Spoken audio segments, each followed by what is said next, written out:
Yep, so you got low back pain? Here's the key concepts that you want to do to fix it.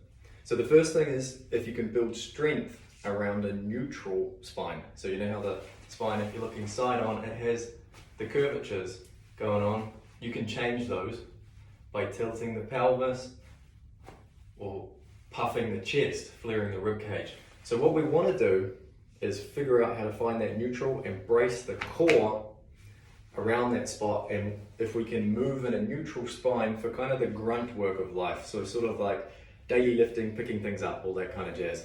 What I mean is when you're bending forward, that spine stays neutral as you're picking things up, and we're not in this kind of a position or overly exaggerated in this position.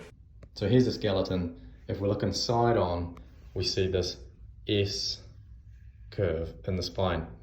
With a neutral spine like this, what we're wanting to do when we're is hinge from the hips. We're wanting to move the spine as a unit versus that crumpling or a compromised position lift. The next thing we want to do is improve the range of motion of the hips, the actual ball and socket joint, the sacroiliac joints, those are those dimple spots on either side, and the actual lumbar spine. Third thing, what we want to do is train the compromised position. If we can make it strong when you're doing something a bit silly, because we always inevitably do something a bit silly. So what I mean by that is in that rounded position, we actually want to train this up. We want to work it in that compromised position, and I'll show you how.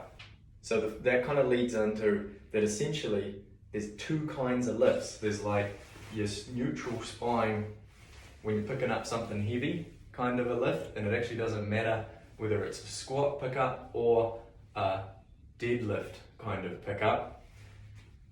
If the spine's neutral, it's going to be way more bulletproof.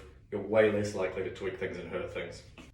Fourth concept is essentially it can't hurt while you're training these movements. Otherwise you're going to stir the pot and make it worse, poke the nest, piss it all off. So what we want to do is regress movements or only go to the pain point and then do repetitions to this space to increase the blood flow, increase the health of the area and the tissues, and make everything work better.